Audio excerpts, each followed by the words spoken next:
烂好人的下场比小人要惨100倍，你敢信吗？所以别多管闲事，记住君子不救。如若不然，轻则倾家荡产，重则丢掉性命。看完下面这个故事，你就会知道，你的爱心、善心、同情心很可能是把你推下深渊的罪魁祸首。春秋战国时期，齐闵王得了一场心病，无数神医都束手无策，用尽方法也不见好转。后来民间出现了一个神医，名叫文直，他知道如何让齐闵王康复，只需要齐闵王大发雷霆，发泄掉心火，便可痊愈。于是太子立马来找文直，希望他能出手相救。但文直很清楚，自己不过一介草民，一旦把皇帝惹急眼了，到时候虽然病治好了，但自己小命也就没了。太子得知文直的担忧，便给他打包票，只要能治好大王的病，不管犯了什么错，我绝对保你性命无忧，劝父王赦你无罪。文直眼看太子无比诚恳，就答应了下来，让他先行回去，并且还叮嘱道，你去告诉大王，我是神医，我的人品如何谦卑，我的艺术如何了得，然后你让他来请我。太子按照文直所交代的去办。齐闵王连下3道旨意，文直才勉为其难地前来。文直到了齐闵王的榻前，连鞋都不脱，一脚踩在他的枕头边，就开始破口大骂，不仅骂他的父王，还骂他的母后，还说他是一个荒淫无道的昏君，生了一个没出息的儿子。这一番话直接把齐闵王骂得跟孙子似的，气得齐闵王就要斩了文直。齐闵王发怒之后，并瞬间好转。太子也看到父亲的病确实好了，但这个时候齐闵王已经压制不住心中的怒火。不管太子怎么劝阻，齐闵王还是把文直给烹杀了。这便是开头我们所说的君子不救，一旦动了恻隐之心，就很可能让自己身处险境。好比你看到有人溺水了，自己又不会游泳，就还是不救呢？一旦你跳下水，很可能会把自己的命给搭进去。在我们进一步探索之前，别忘了关注才知道并点击小铃铛，我们将继续揭示更多关于金钱的真相，助你迅速实现财务自由。救人讲究的是力所能及，别人的命是命，你自己的命也是命。当然你可以站在道德的制高点，说我没有人性，没有同情心，但我想告诉你的是，寻找一个两全其美的方法去解救对方，才是最好的选择，既能保护好自己，又能帮助别人。故事中的文直明知山有虎，偏向虎山行，因为懂了恻隐之心，所以他即便救了皇帝，最终也难逃厄运。其实明眼人一眼就能看出来，摆在文直眼前的是一个局，他不得不进。生活中我们同样经常会遇到类似的情况，如果不想落得一个身败名裂、倾家荡产的下场，一定要记住以下这3条。1. 入局前权衡利弊，俗话说得好，艺高人胆大，可即便如此，也不可轻易以身犯险。明知道入局很可能被害，还不予正视，那就不是自信，而是自负。真正的聪明人在做任何抉择之前都会权衡利弊，即便是在迫不得已的情况下。比如故事中的文直之所以丢掉了性命，就是因为他没有权衡利弊。如果他成功治好了皇帝，最多也就是得到一些赏赐，当然这或许能改变他的一生，让他过上好日子。但是如果一个不慎，他大概率会丢掉性命。一得一失之间表现出巨大的差距，严重不对等，以如此大的代价去换取金银财宝，这便是以命相搏。果不其然，他最后输了。所以我们在入局前一定要汲取文直的教训，切记要分析好以下的2点。1.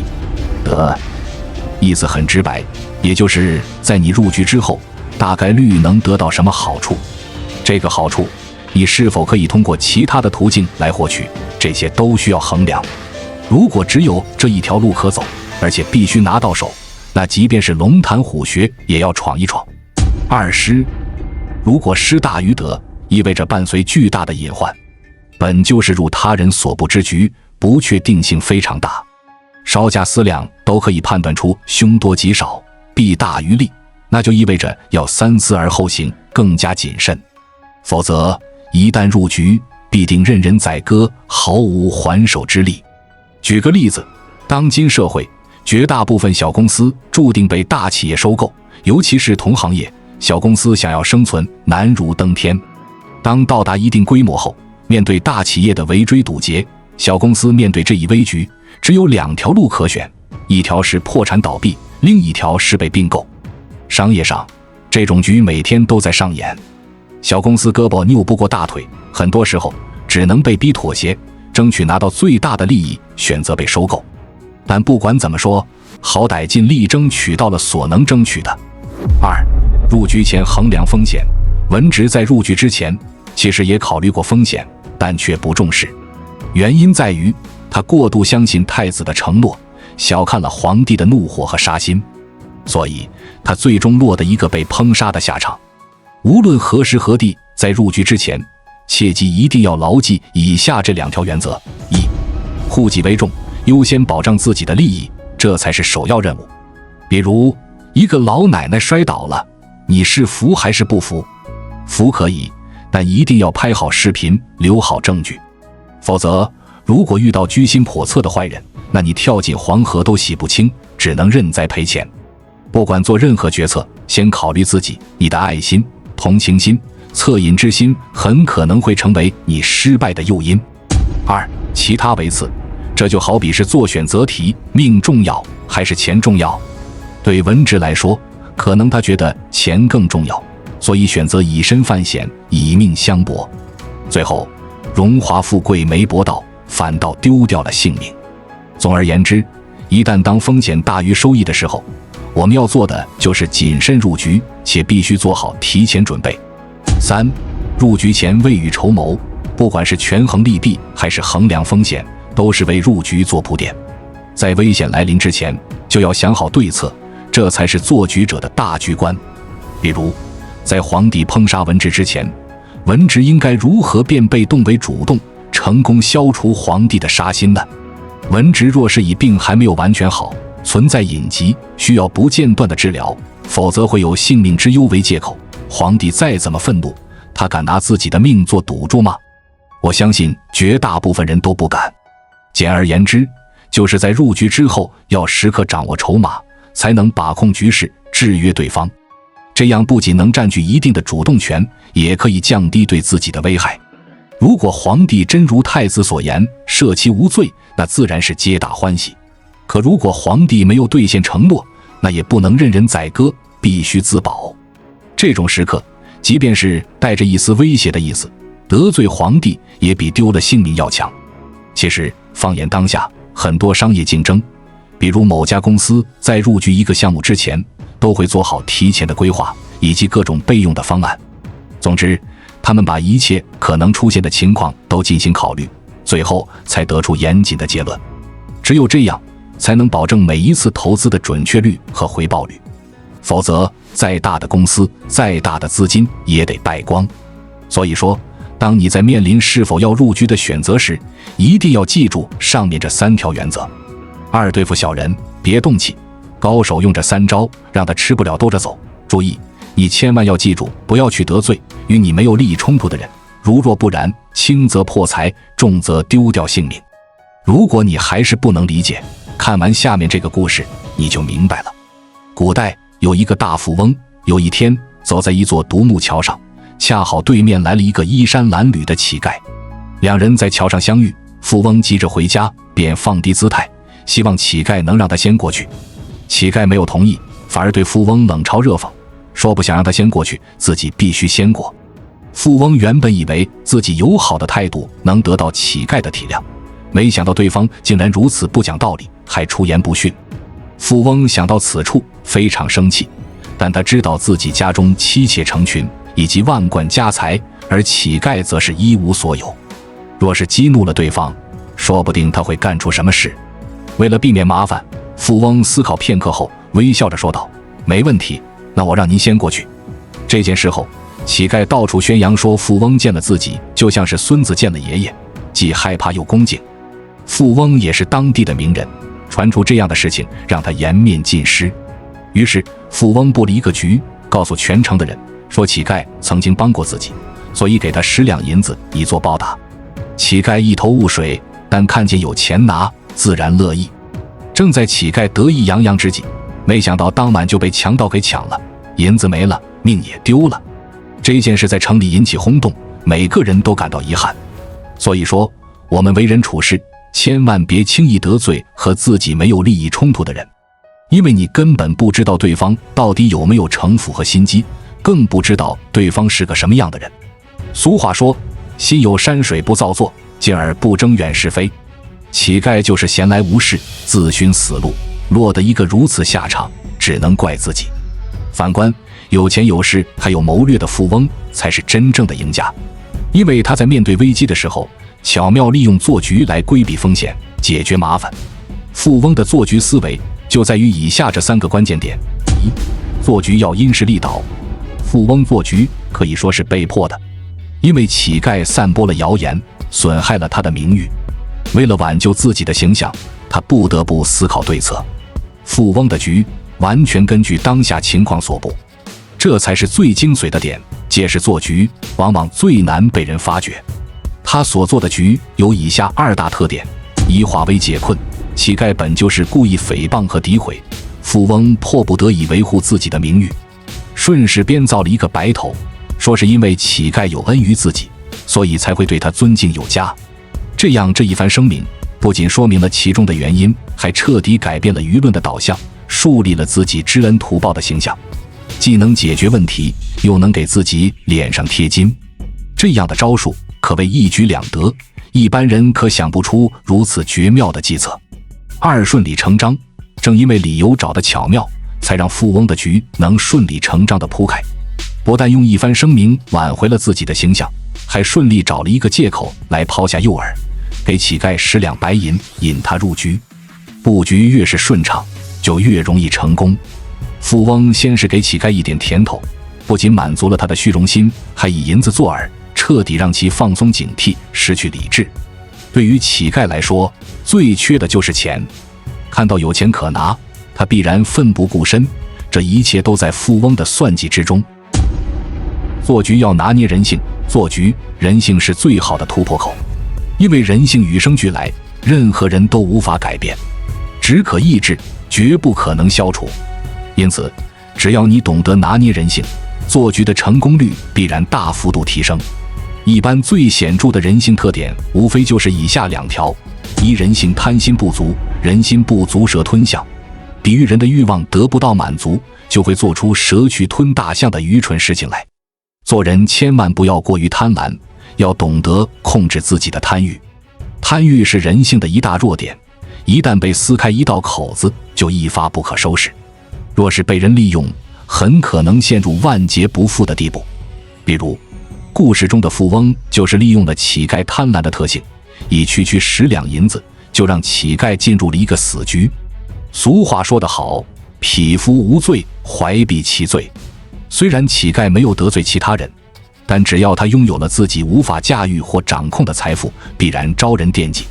表面上是富翁为了感激他，故意给他钱，实际上这10两纹银便是乞丐的索命符。如果他能克制自己的贪欲，不对这10两银子有任何非分之想，自然就不至于会落到如此地步。2、人性欺软怕硬。欺软怕硬是人性当中不可能改变的基因，你不强硬起来，就只有被欺负的命。别指望有人会良心发现，你的退让不会让人觉得是好心，反而会觉得你好欺负。不要太相信刚认识不久的人，也不要太相信认识太久的人。有句话说得好，害人之心不可有，防人之心不可无。比如富翁桥上谦让的态度，让乞丐误以为他是个软柿子，所以得寸进尺，制造谣言。若是乞丐能遏制住自己欺软怕硬的人性，不去招惹富翁，自己也不会落入对方的圈套，甚至连小命都给丢了。3、做局要不留痕迹。真正聪明的人做任何事都不会留下把柄，让人诟病。上述故事中，富翁的做法可谓是滴水不漏，主要满足了以下2条：一、防止落人口实。富翁表面上仁义，懂得知恩图报，为了感激乞丐，奉上纹银10两，可暗地里早就算计好了。他给钱，目的不过是为了把乞丐送上绝路，不仅可以解自己的心头之恨，还能博得一个好名声，何乐而不为呢？二、防止节外生枝。富翁虽然做局算计了乞丐，对他赶尽杀绝，但却没有留下任何的把柄。不管是局中人乞丐，还是局外人，都没有发现富翁的真实意图。这才是一个顶级做局高手应该具备的素养。如果做事拖泥带水，只会麻烦不断，甚至受制于人，沦为别人局中的猎物，任人宰割。我们常说，有人的地方就有江湖，有江湖的地方就有纷争。有的时候你不想惹麻烦，但麻烦却偏偏找上你。既然如此，一定要有心机，懂谋略，会做局，否则你必定难成大事。三、当别人得罪你时，是否要找机会置对方于死地？3条原则告诉你答案。当别人得罪你时，是否要找机会置对方于死地？告诉你2个故事，听完你就知道答案了。在旧社会，赌场里面鱼龙混杂，什么人都有。但是有一个很奇怪的现象，就是如果有一个赌徒输得倾家荡产时，在摇摇晃晃走出赌场大门的时候，赌场里就会有专门的人来给他送点钱。这个钱不多，刚好够买点吃的，或者坐车回家。很多人不解，赌场怎么还这么善良？为什么会有这样的规矩？其实这就是人性，因为赌场知道一个倾家荡产、身无分文的人，什么事都做得出来。这个时候，他们已经站在了悬崖边上，走上了绝路，很容易做出一些极端的行为，要么就是自我了结，要么就是了结他人。亡命之徒命都不要了，他们不会在乎后果。赌场只是求财，不是要命，一旦出了乱子，他们也会受到波及。除此之外，自古以来行军打仗，即便是包围了敌军，也绝不会立马全歼他们，因为即便是对方已是瓮中之鳖，也不可轻视。很多有经验的将领，他们会围而不打，先消耗他们几天，让其在生死的边缘煎熬，精神必然崩溃。等到时机成熟，再开一个口子，给他们一点生还的希望。为了活命，他们必然会拼了命的逃跑，然后边追边打，逐渐蚕食掉敌军部队。为什么要多此一举呢？都已经围起来了，为何不直接一锅端了？其实这就是经验老道的将领深谙人性的弱点。如果一个人到了饥不择食的地步，明知道自己必死无疑，面对敌人，他们会做困兽之斗，生死相搏。面对一个不要命的人，即便你能赢，也必然会付出惨重的代价。但如果你给他一丝生的希望，那他什么勇气都不会有，只想着如何逃出升天，转而用尽全力去逃跑。当一个人能看到希望的时候，理智就会占据上风。反之，当他被逼入绝境的时候，兽性就会压倒人性，变得无所顾忌，勇猛无比。之所以告诉大家这2个故事，并不是让你们去做烂好人，而是想让大家明白，君子不立于危墙之下。给别人留条生路，就是给自己留条活路。要想在这个社会上生存下去，不被人所算计，就一定要明白以下这3个道理：一是不可作尽，万事皆有度，懂得收敛，才能无往而不利。常言道，人无千日好，花无百日红。世事难料，凡事做得太过，就是在透支自己今后的福气。事不做绝，留一份善良，给人台阶的同时，自己也有台阶，适可而止，留一丝情谊，宽恕别人的同时，自己也在被善待。举个例子，官渡之战，曹操大败袁绍，在袁绍处搜出了很多大臣与他私通往来的信件，但曹操并没有追究到底，而是命人抬到大殿之上，然后一把火烧了大臣们罪证。曹操之所以如此，就是不想做得太绝。一旦凡事做尽，只可能得到以下2种结果：一、伤人。首先，大臣们在两军对垒之际与敌军私通往来，这就是杀头的大罪。当时曹操兵力和袁绍极其悬殊，根本没人看好他，也没人觉得曹操能赢。所以官员们是为了保全自己的身家性命，给自己留条后路，情有可原。如果曹操真的要追究到底，那么信件上的每一个人都跑不掉，大殿上的臣子最少要死一大半。这样做的确是惩处了墙头草，告诫了其他立场不坚定的人，但也导致朝廷再无人可用。这就好比一个团队只剩下了司令，没有了队员，又怎么能成为团队呢？二伤己，为什么说伤己呢？实际上，曹操一旦杀掉一众大臣，会导致朝局动荡，人人自危，人心惶惶。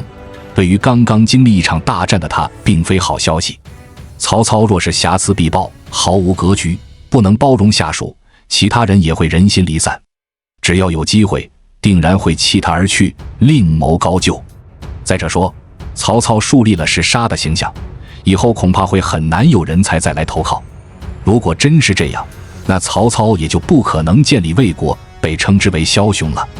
二，力不可转进。有句话说得很好，路经窄处，留一步与人行，滋味浓时，减3分让人使。人心是相互的，你让别人一步，别人就会敬你1尺。世事如棋局局心，有时候留有余地要比步步紧逼更加高明。步步紧逼虽能得一时之利，却一定会为自己埋下后患。留有余地就像一道护身符，必定会为你的未来保驾护航。做人一定要明白以下这2个道理：一，留几个柿子看树。为什么留几颗柿子就能看好树呢？柿子是给鸟的，有了柿子，鸟过冬才不会饿死，来年它们就会吃掉柿子树上的害虫。这是人与自然和谐相处的智慧，人与人亦是如此。如果你一个人独占所有利益，那么你必然成为众矢之的。二，留几个瓶子去污。听过这样一段故事，女儿对父亲说道：哇，一个学期没回来，咱们的楼道变得好干净哦，之前可不是这样的。父亲拿着手里的瓶子说道：因为大家都会把瓶子扔进垃圾桶。其实把瓶子扔进垃圾桶就是为了让清洁工捡，那也是一笔隐形的收入。这样一来，他们工作就会有所期盼，会更有热情。有的时候留一下一丝利益，让别人也可以有利可图，这才能实现共赢。做人如果太精明，凡事斤斤计较，不仅自己会很累，而且还会导致身边的人远离你。三，话不可说尽。人常说，话说7分满，且留3分情。出言有尺，既给了别人台阶下，又体现出了自己的高情商。而那些说话太满的人，即便初衷是好的，也很可能误伤他人和自己。很喜欢一句话，话不说死，是为自己留了余地，不至于将来自取其辱。世事无常，今日华丽风光，明日可能狼藉一场。不成一时之快，不争一时风光。话说7分满，可攻亦可守。只有把握说话的分寸，方能成就做人的尺寸。一话说7分满，流露水满则溢，月盈则亏。说话太满，虽然能让你争一时之快，出尽风头，可一旦被现实打脸，你将会无地自容。做事留有余地，说话要有所保留，切记不可狂妄大。一山还比一山高，谦虚谨慎才是正道。任何时候多给自己留一条后路，也是多一份体面。而且留3分情，给面，说话7分满，不但给自己留下了后路，也给别人留下了面子。很多时候并不一定要你死我活，留人3分面，日后好相见。做人不仅要懂人性，更要有情商，方可无往不利，八面玲珑。总而言之，要想成大事，你必须要通人性，懂人心。关注我，我是才知道，带你解锁更多金钱的真相。